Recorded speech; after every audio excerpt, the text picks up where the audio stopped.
Hello and welcome to another episode of Despite the Challenges, a show where we showcase people with amazing ability despite their impeding circumstances, and they go out, not only they change their lives around, but they go out in a community and do amazing things.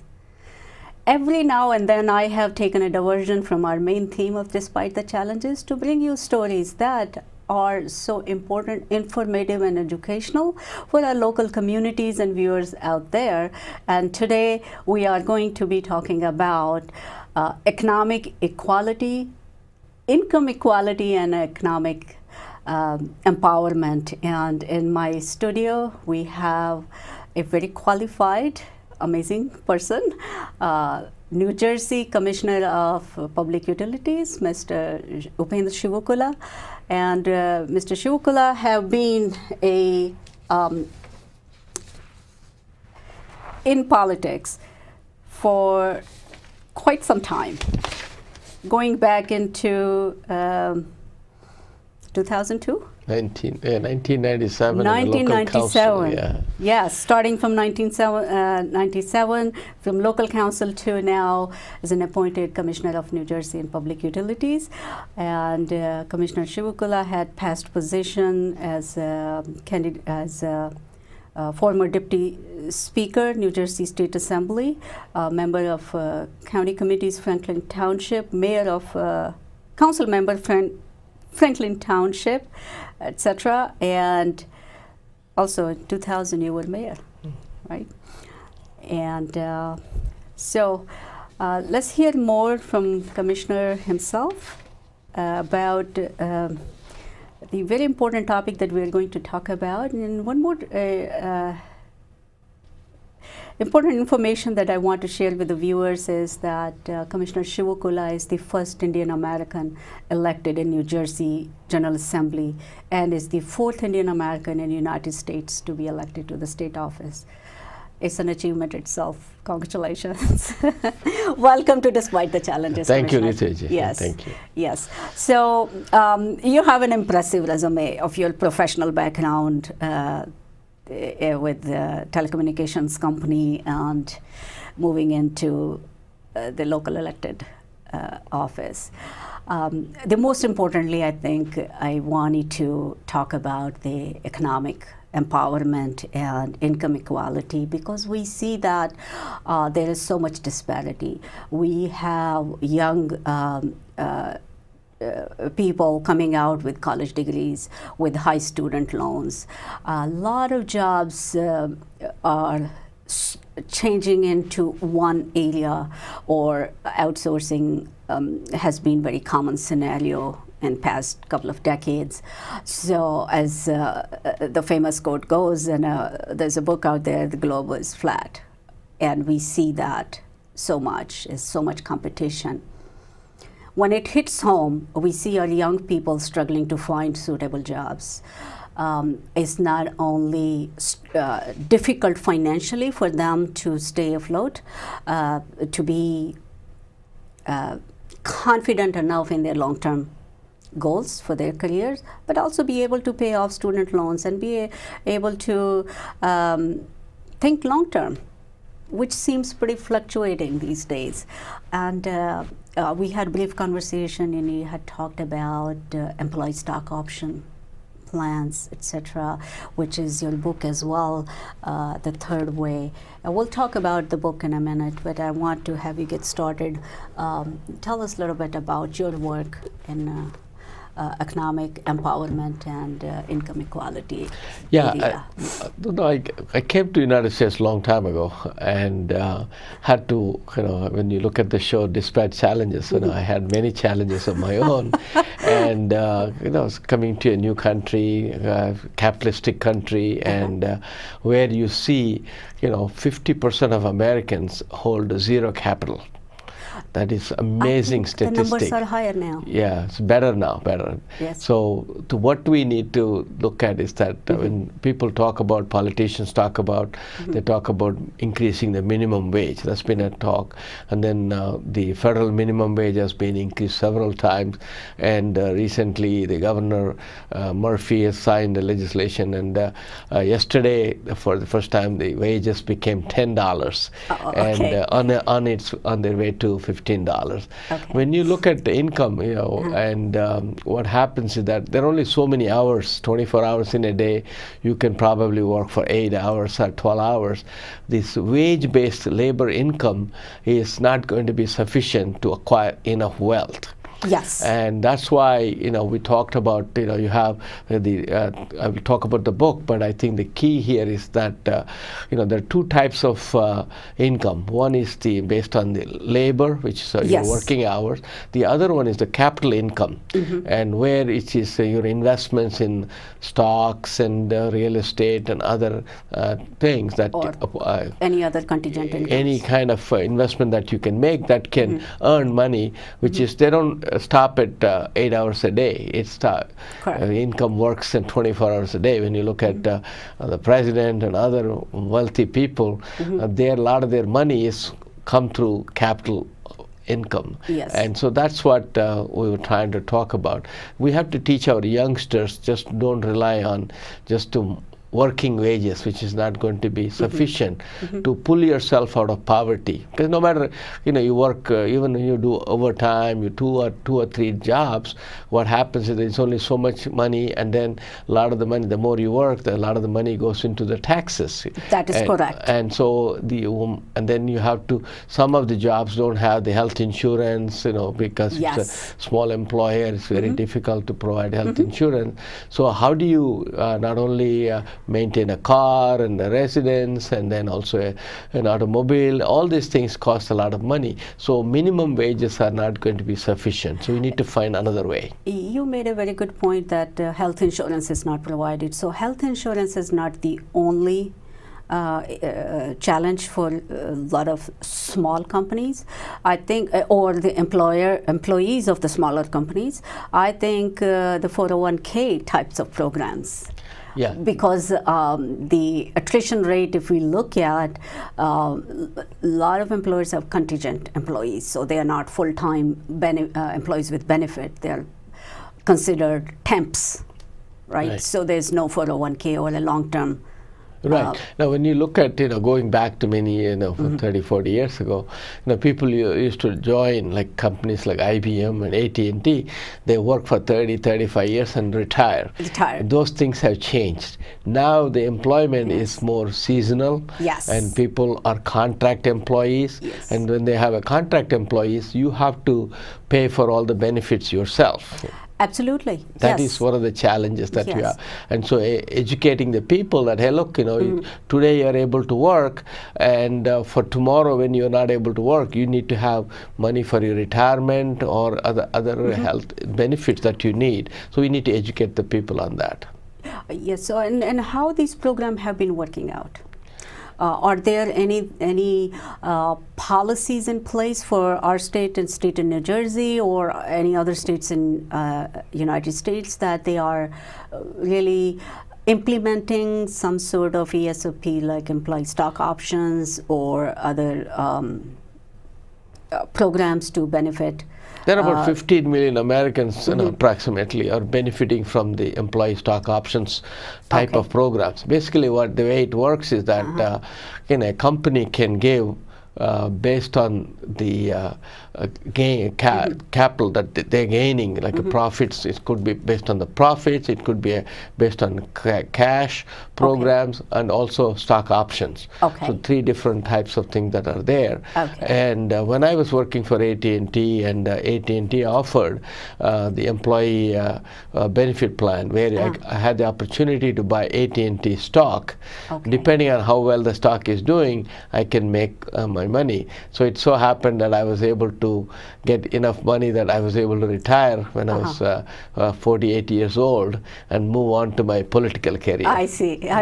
And those kinds of scenarios are very uncommon these days. I think that's one of the things that under President Ronald Reagan, this law, it was signed into law, the employee stock option programs, and creating incentives for employers to borrow money. When they borrow money, the banks were lending money, and 50% of the interest was deductible.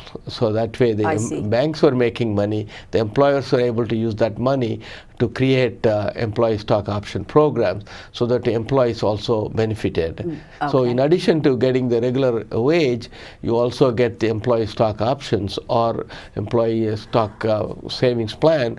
That would help you build retirement income. Okay, just for clarity, so employee stock option is independent of the bonus structure, right, or it could be built into the bonus. It could. I mean, you have the option. If I want to buy, if I work for XYZ company and I want to buy the stocks of the company, and definitely there, at that time the companies were doing matching, like for example 2-to-1 matching or 3-to-2 matching, like that. You are able to do that. That's the added incentive for employees to buy the company stocks. I see. And there was a bad case of Enron where Enron stocks went up, Enron went bankrupt. But in general, there are more than a lot of privately owned companies are offering that.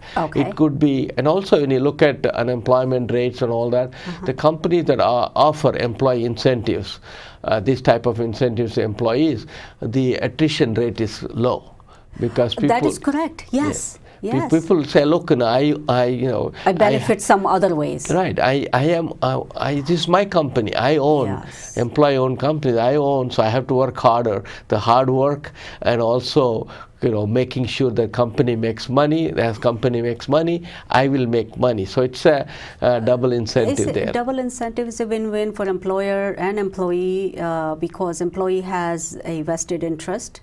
There is a longevity of the job security, and employer doesn't have to replace that kind of talent at a high cost. If you look at Silicon Valley, a lot of the companies started with employee sweat equity, and people were part of the company. Yes. They all became, many of them became multi-millionaires, billionaires.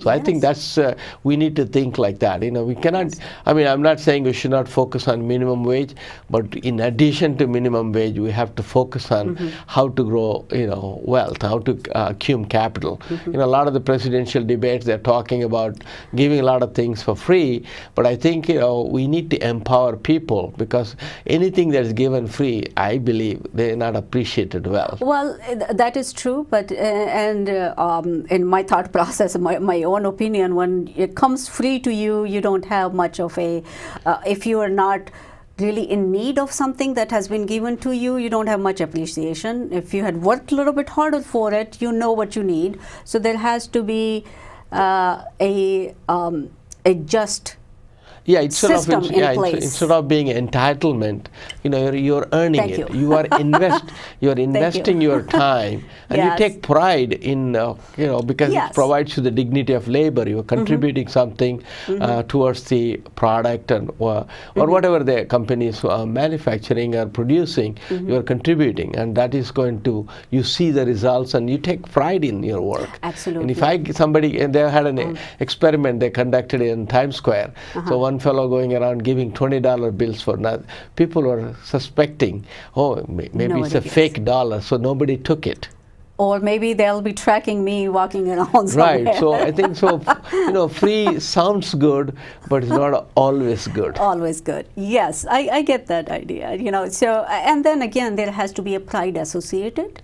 For people to, and there has to be utility of that free item as well. So in a perfect system, which is hard to achieve, but as close as we can get to, how would more and more employers can implement?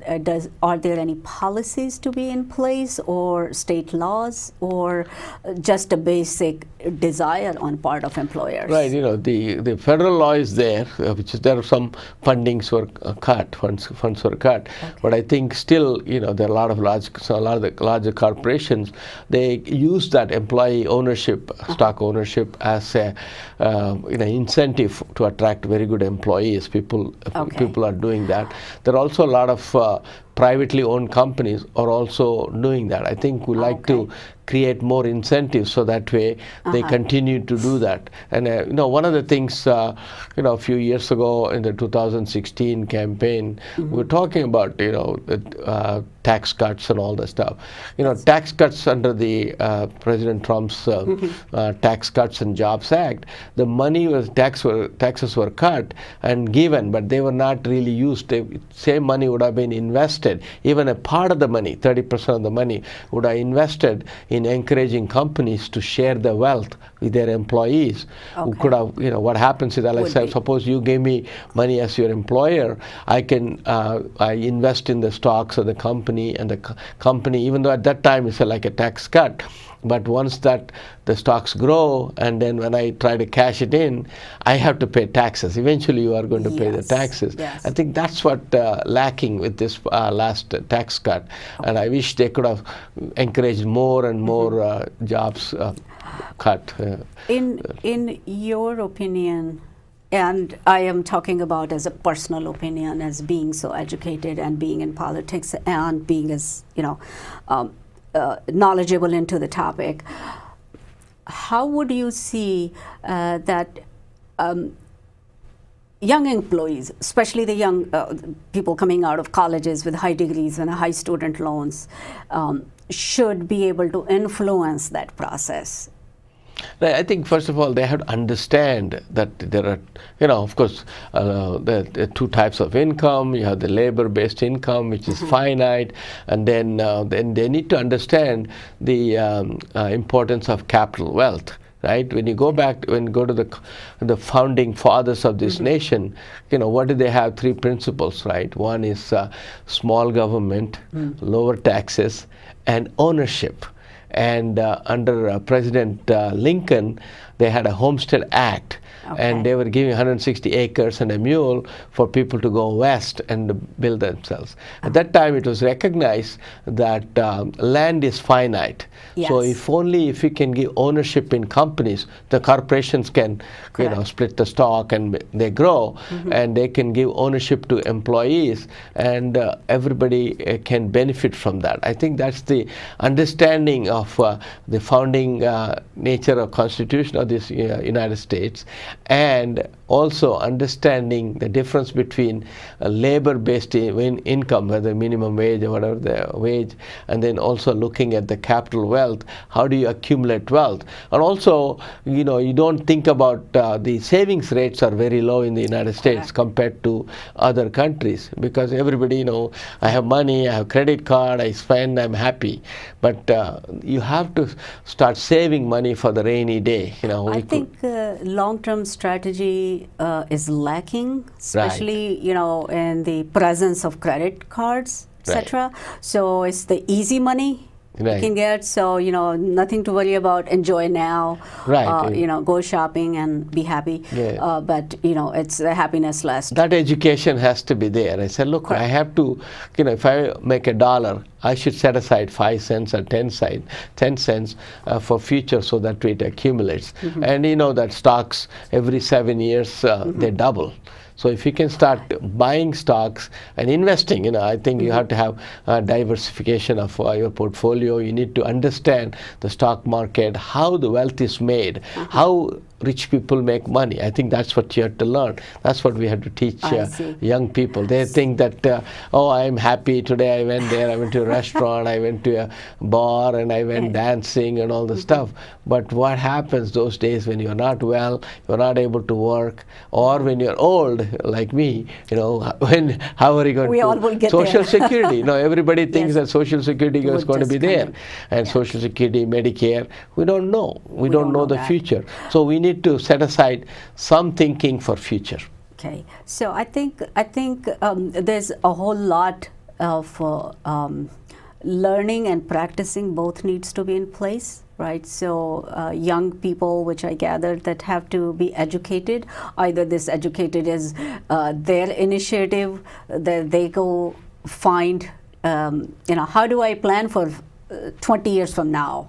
Right. or it should be part of the education system. Yeah, regardless. you have to start teaching about savings and all this type of education has to be started very early age. The interesting thing is that, like, a lot of the millennials, talk to my friends and they said, "Oh, my son, my daughter, they're still living with us because they can't afford to buy a house." Yes. Right? They have to stay with them. So we need to, in order to buy a house, you need down payment. Down payment needs some savings. And also the colleges, when you go to colleges, now the colleges are quite expensive. Yes. When a student comes out of college with $100,000 debt, which is... Or more. Yeah, more. Now it's more. Yeah. So say 150 for a 4-year college. Yeah, 4-year college. And, and if you go to, universities like Michigan and all that, they're $60,000 a year in tuition and room and board. You multiply that by 4, that's $250,000. And the interest on that,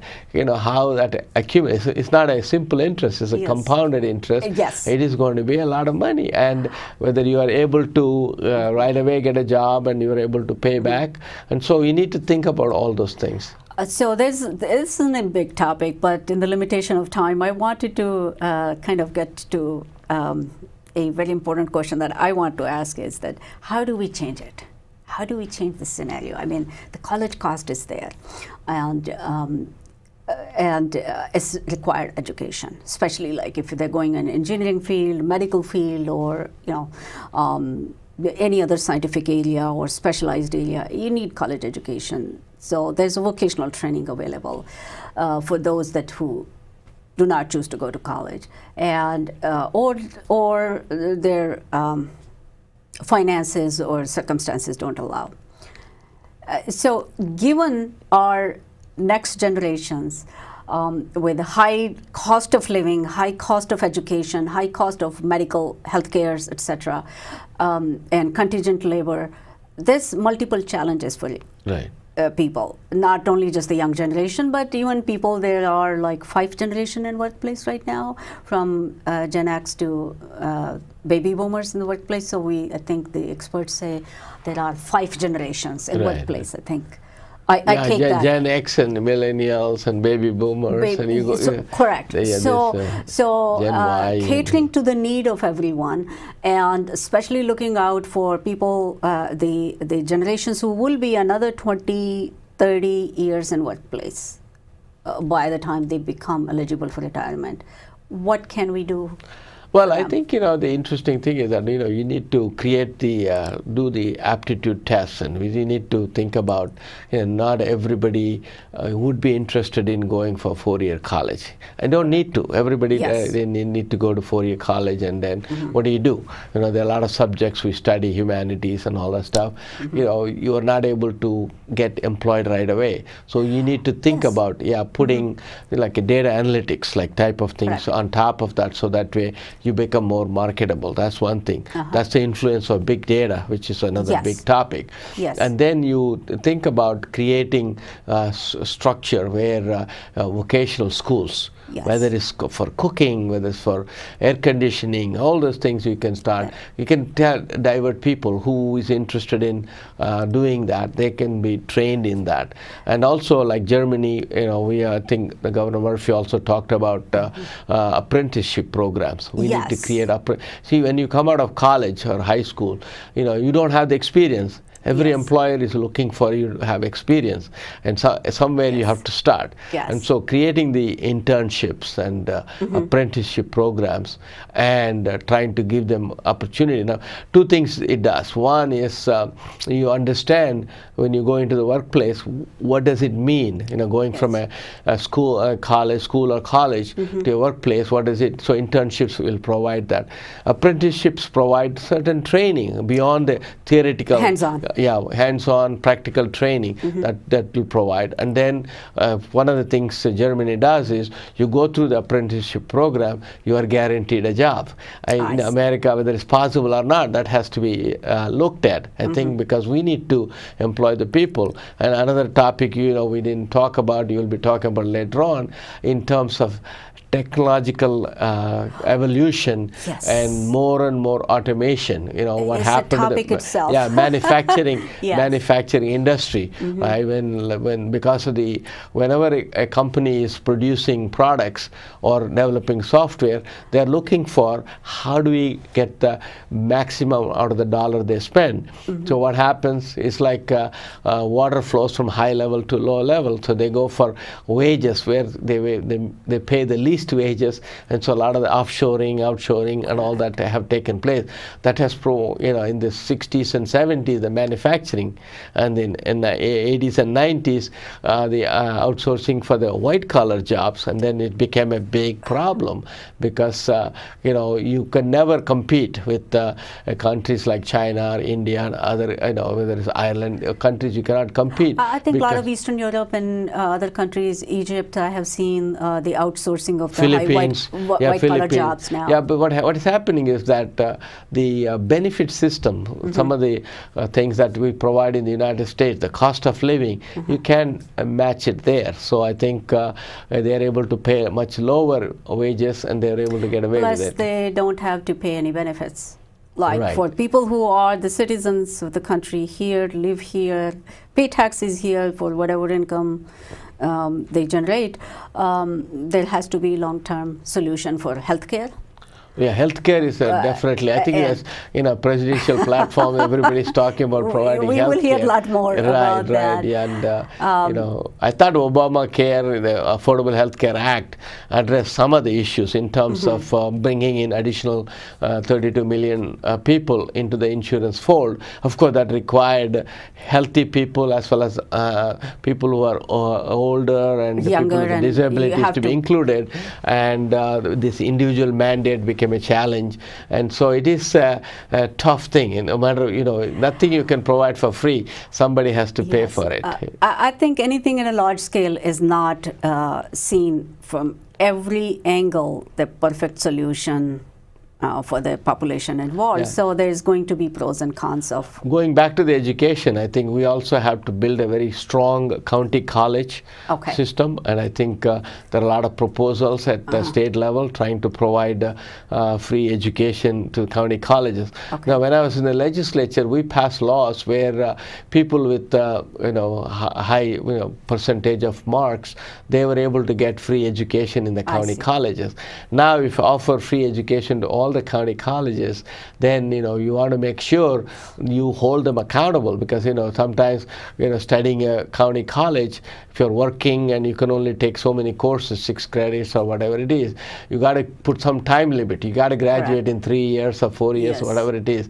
Beyond that, you're on your own. So you have to create some system. Otherwise, what happens to the county college? It's free. I can go for 6 years, 8 years, and so there are at my own pace. Yeah, because and also there's no incentive. So you need, when you're excelling, you need to excel whatever you do, because even just because somebody is giving it for free doesn't mean that you have to be worthy recipient of it. Yeah, right. You have to you have to earn it. Yes. That's what the important. That's the good old American principle of you have to earn it before you earn it. Yes. So today for this show we're out of time, but there's a lot to discuss, and I just wanted to let my audience know that we have a next part 2 show coming up that we would be speaking about the jobs, green jobs and vocational training, etc., in the interest of AI and robotics being placed, and how the employment of future would look like. So stay tuned. Until next time, I am host Ritu Chopra, and you had been watching Despite the Challenges.